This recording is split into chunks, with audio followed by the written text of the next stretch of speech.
even in the actor, actress category, I don't like the word actress. I don't use it. I call myself an actor.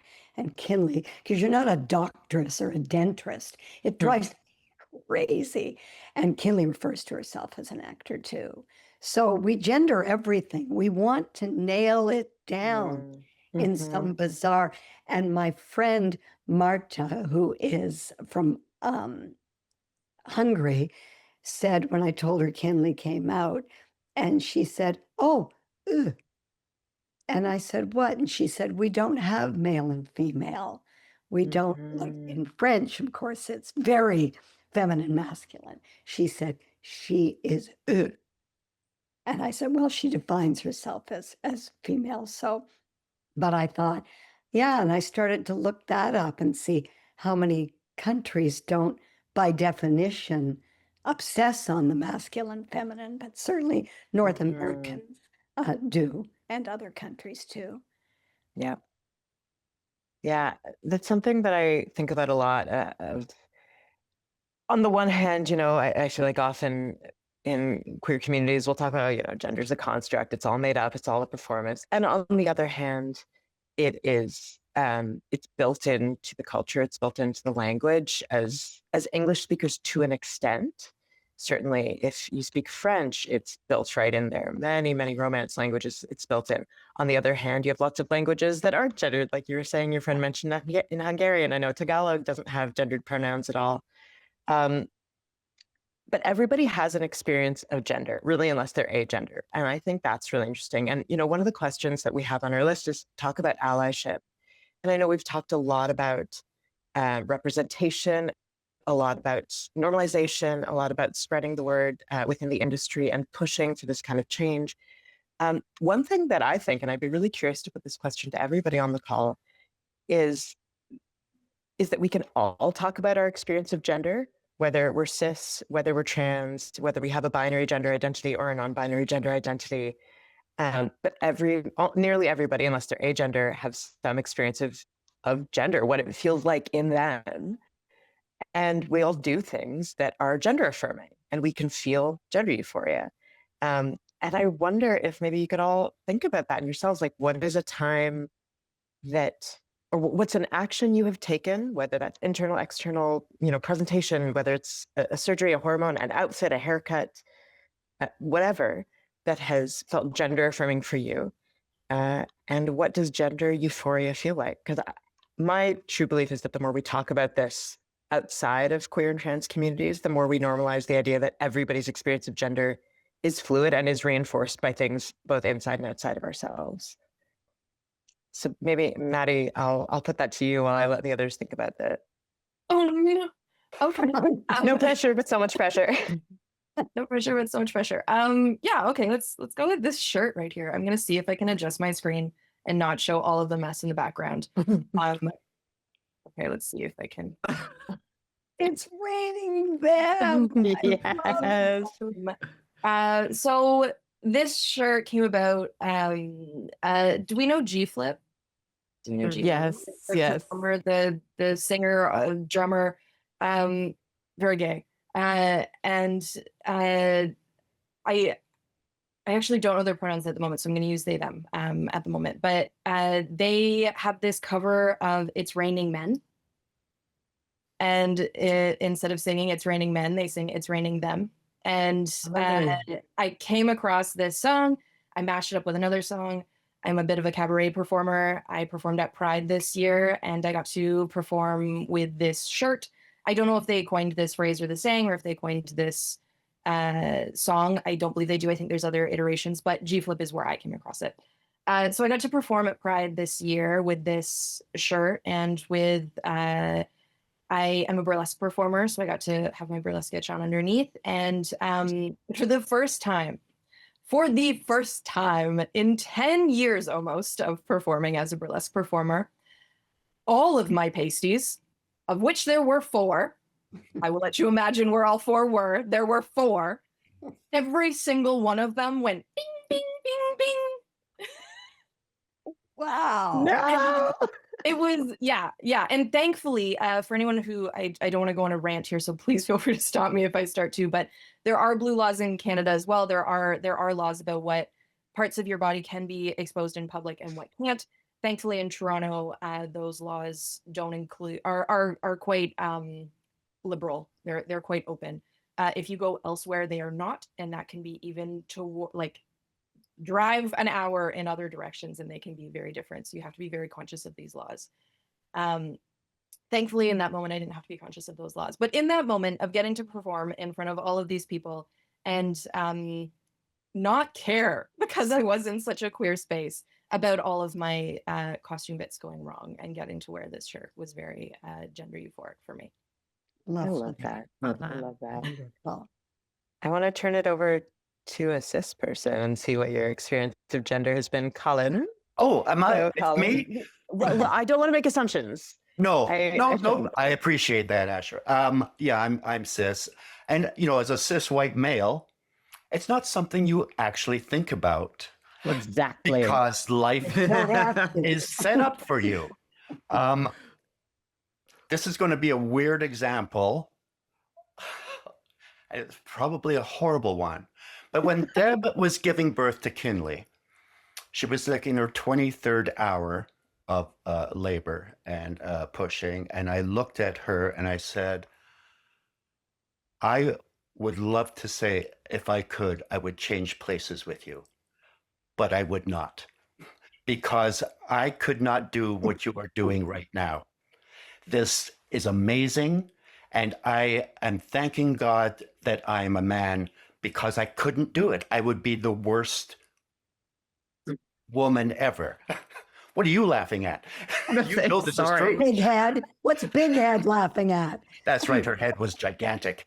So Sorry. there are moments, and these are moments that make me feel guilty where I go, oh, I'm glad I'm a man because I don't have to go through this, being judged about this.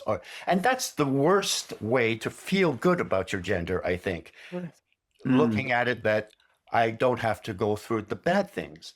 When I am feeling, well, I don't even know if it's a masculine, but when I'm with Deb and Kinley and we're doing things as a family, I don't know if it's feeling good that I am a man, because I'm certainly not the master of the house. If you know Deb, that's No. happened. No, let's laugh together. But I think when I feel good about the newer definition of what it is to be a man. It's not all about being in charge. It's not about being the strong one. It's being part of the community, having empathy, being the good things that being a man could be. That's when I feel, when I do something that I feel goes against the typical idea of what a man is, that's when I feel good about who I am. I hope that helps or even makes sense.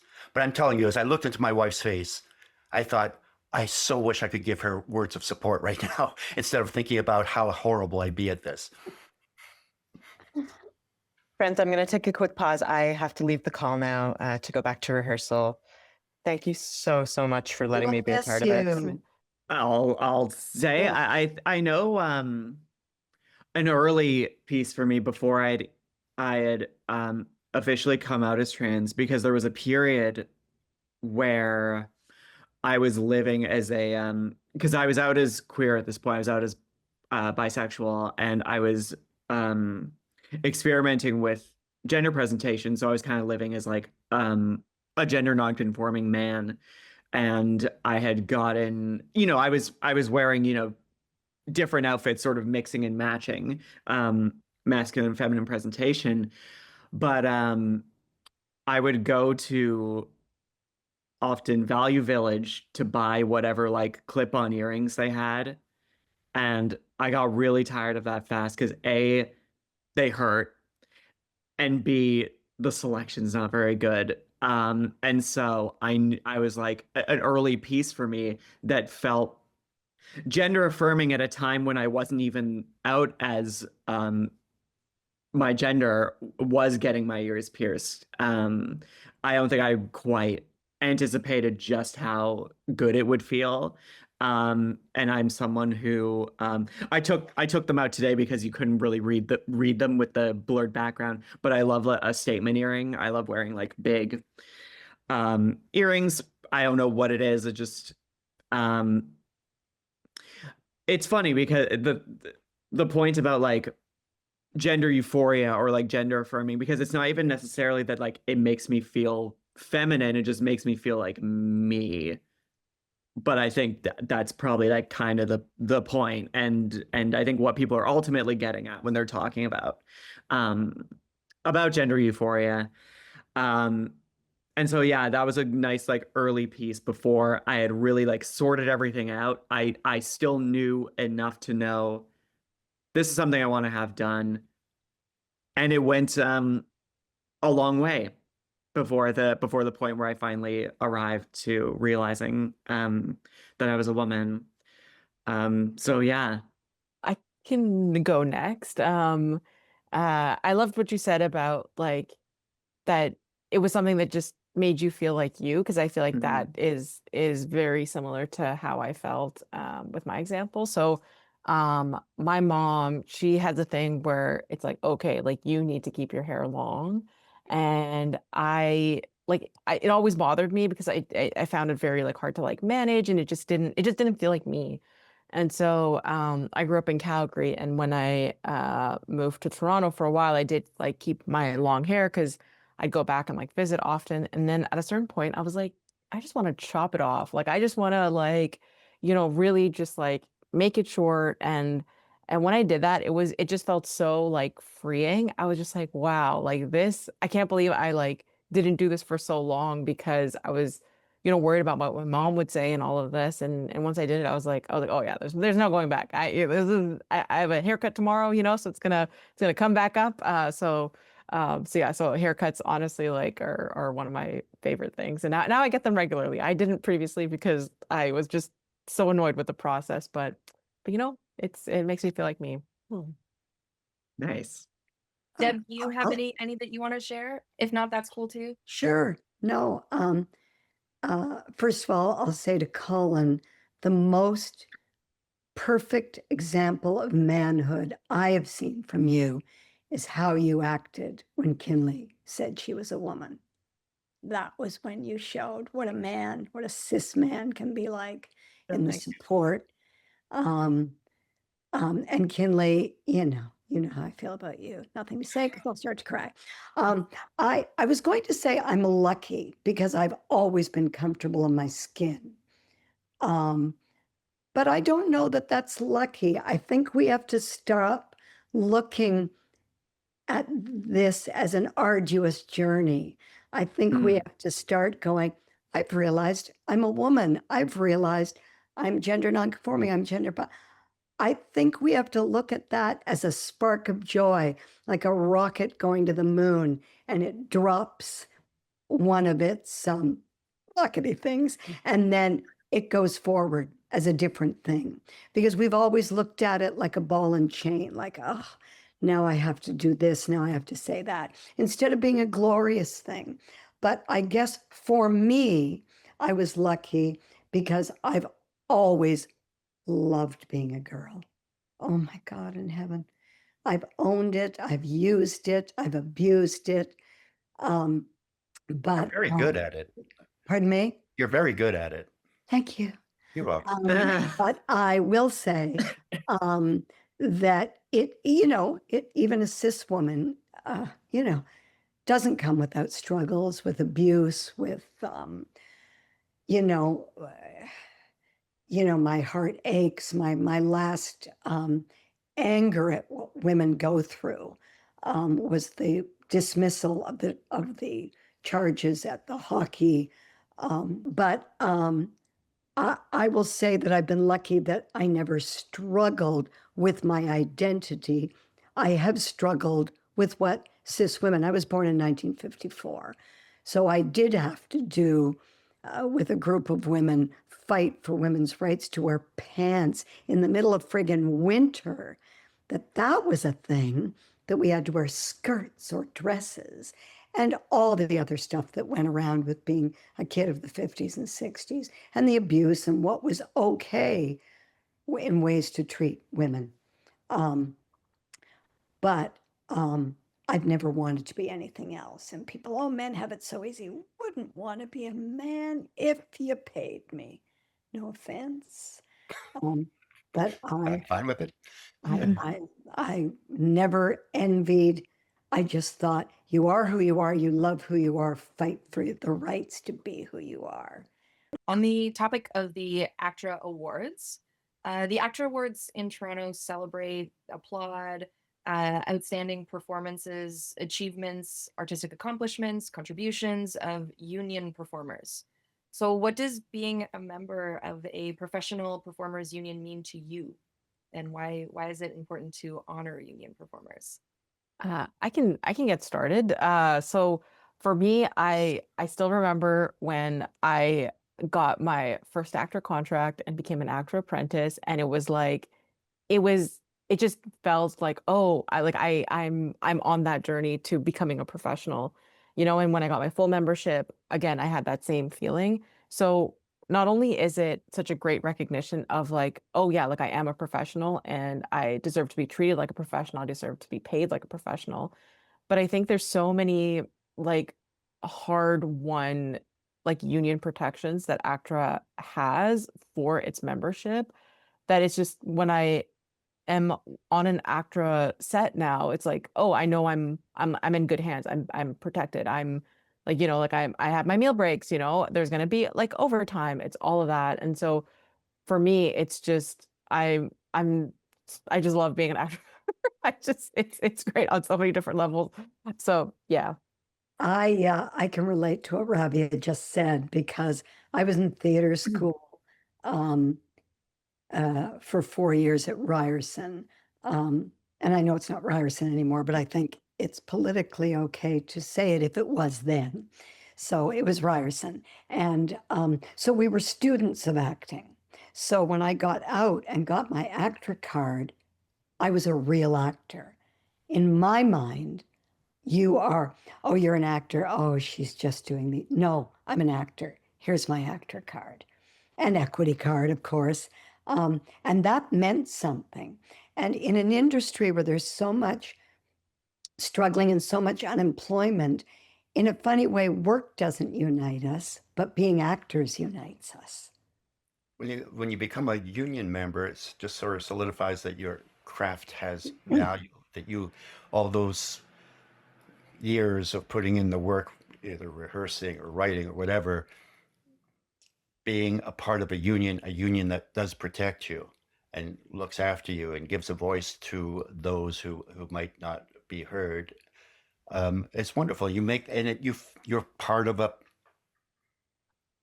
a community. And, we know, the average, if you ask people, what do you think an actor's life is? They all think we go in, we work a couple of hours, we get millions of dollars thrown at us, and then we go home to our pool. It's like, nothing irritates me more than people thinking everyone who's an actor is rich. And it's like, it makes no sense. But what I love it, we have this community, we're all together, we honor our performers with these awards.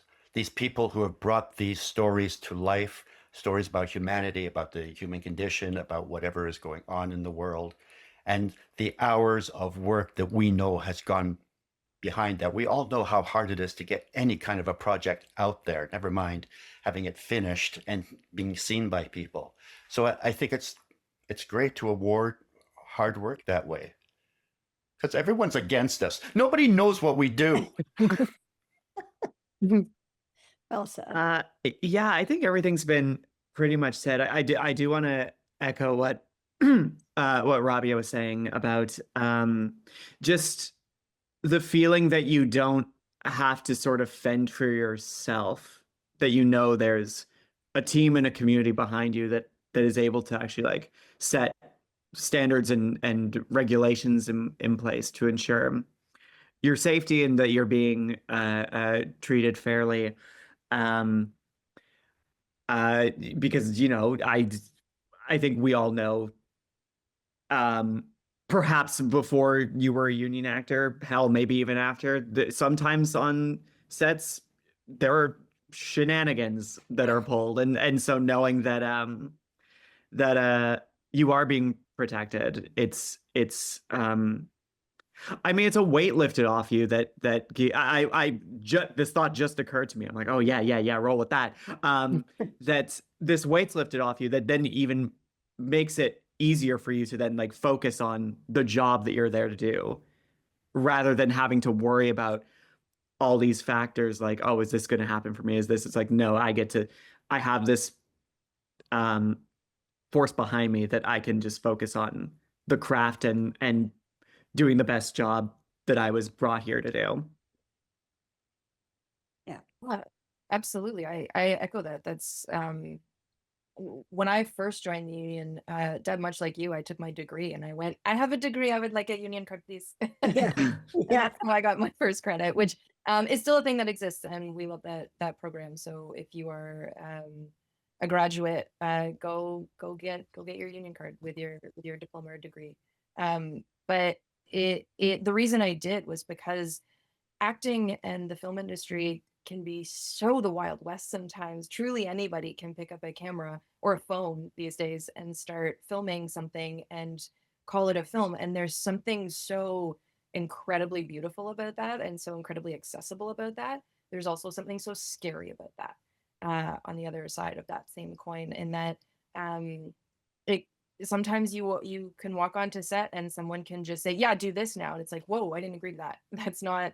And it's so nice to be able to have someone that you can call and say, hey, I don't know about this. Can you help me? Can you come to set? You can literally like anonymously call someone to set and say, this feels weird. Can you check on it for me? And they will. And there's something really great about having a sort of HR team in an industry that doesn't have a lot of HR, sort of a thing. So that's, yeah, I think they offer a lot of protections and also fight a lot for us to get better wages and to get those breaks and to protect minors and have rules in an industry that otherwise could very easily not have any rules. We do have some questions here as well, and I'm just taking a look at them, and there is one that I think is sort of a really lovely one to end on, to sort of, I don't know, round this out. And it says, do you have any advice for performers, specifically performers from marginalized communities who are getting started in the industry? Most definitely. It's the advice I always give. If you can, write and produce your own material, get it out there, keep doing it, get a group together, if you know any allies who can help you. I mean, we did Junior's Giant, which I wrote, and I wrote the character for Kinley because it was based on our real life and my father, her grandfather. But I said, that's it. I will never write a gay, queer, non-binary, gender non-conforming story. That is not my place to do it. But this was our real life. So I could do it. But I say to people and we invested our own money because we wanted to tell the story, but get your stuff out there. Keep doing it and trying to break down those barriers, talking to your agent, being vocal about it, pushing the envelope. I know Joe Vanicola, I mean, they have pushed to the point of exhaustion because for a long time, they were doing it on their own. They were the voice and gathering. I think we have to be many voices and keep showing who we are. And even if you're doing it on a shoestring budget, you've got to keep, and it's good and it wins awards and more. And then someone wants to invest in a feature, etc. And it's harder in Canada. Let's be honest. I mean, we've lost the Harold Greenberg Fund God bless him and keep him. That was gone, and now it's hard to get anything done and put it on stage and find small spaces, big spaces, any space. That's the advice I would give. Do it. Keep doing it. Because, especially in this country, it's the only way to get it out there. And if somebody sees that it's got potential financially, I don't mean to sound cynical. I'm not a cynical person by nature, but it's got to be financially viable for a lot of these folks with production companies. So, for example, you won that award.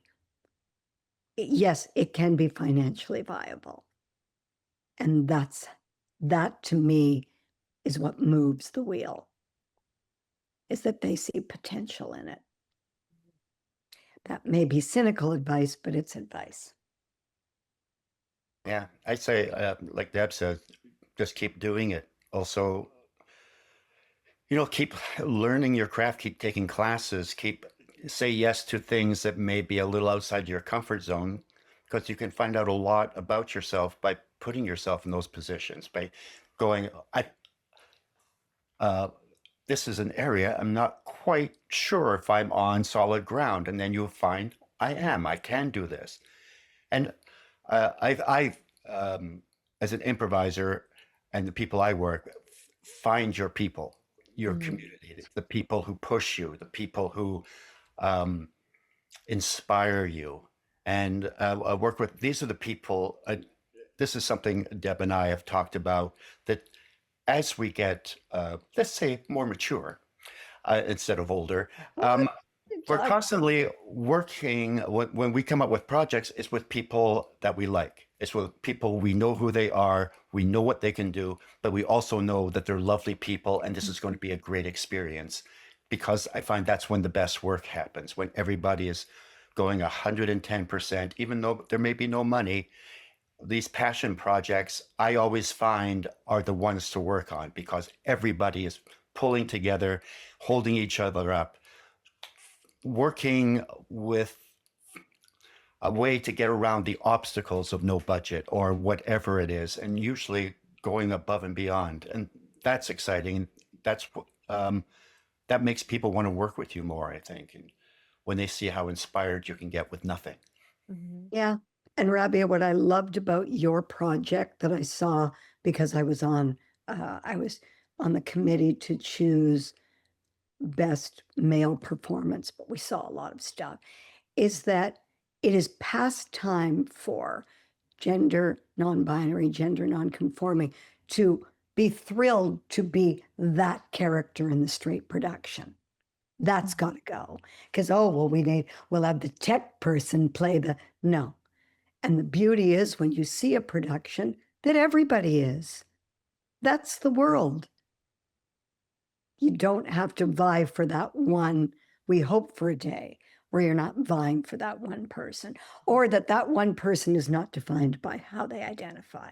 They're just the person who runs the company, or the mother, or the father, or the something of something that isn't about who they are and how that actor lives their life. Yeah, I would echo so much of the advice that you both, Colin and Deborah, have given. Like, I'm just vigorously nodding my head as both of you were speaking. What maybe I'll add is the biggest piece of advice I would give is about mindset, because I think sometimes it can be hard as an actor to be relying on other people saying yes, and feeling like your value or your ability to even call yourself an actor is based on someone else's yes. And so I think for me, it's just reminding people that it's like, even if you haven't booked, even if you haven't been paid to be an actor in a while, like, you're still an actor as long as you're working on your craft. You want to do this. You're maybe memorizing monologues on your own, or you're getting together with friends and you're working on that craft. Like, you are an actor, and it's such a lifelong, like, journey. It's not, oh, you make one thing and it's over. It's like you continuously work on it. You continuously invest in yourself and invest in the process, and just remember it's a marathon, not a sprint. And so don't give up so quickly if it doesn't happen for you as quickly as you hoped it would, because yeah, we're in it for the love of the craft at the end of the day. Yeah, that's what I'd add. Right. Mm. That's great. Kinley, do you have anything you would like to add? I wish I could add something, but everything has been said really well. Especially Dad, what you were saying is what I came in here thinking, but you covered it. So Sorry. good for all of you for having such good answers. Thank you. Madelaine, did you have anything? Yeah, my last little bit to echo Colin about find your people, particularly if you are from a marginalized community. Find your people. Join, if you're part of ACTRA, join ACTRA, join the gender diversity subcommittee, join the diversity and inclusion committee, join the Actors with Accents. There's so many committees and groups within ACTRA and outside of. So find your people, because especially for folks from marginalized communities, this industry, it wasn't built for us. There are fewer parts for us there. So find the people who are going to want to make those roles for you and with you and help produce your work, and you produce theirs, and find your people. And once you have found your people, advocate. Become part of the solution. There are so many ways, again, within ACTRA, but also outside of, to continue helping to advocate and being part of the solution, like pushing forward these new awards, like becoming a chair or a co-chair of a committee, if that's if you feel you have the capacity and the brain power, and that's how you work. There are so many ways to get involved, which is really awesome. But yeah, that's me. That's my advice. And then eventually the industry will be made for you. Yes. That's what we're striving toward. Yeah. No, just thank you for this. This was great to celebrate Rabiya, to have these discussions. It was great. And, is she like asleep or her eyes Nope. open? She was looking asleep. She was dozy. I think we're losing focus. I know. Again, for those listening and not watching, we are talking about the dog again. Oh God, I forgot about that. Yeah, just keep forward moving. And I would say aggressive forward movement. We can't sit idly by. We have to, make the argument with people in a constructive way. We have to open the doors.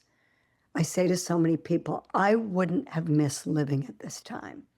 It's just been not just a wake-up call, but it's just opened the world in such a glorious way. And sad to those who don't see it that way, because they're missing an opportunity to be human and act in a humane way. I'd just like to say to allies, keep listening and learning. Education's an ongoing process. It's not a one-time thing.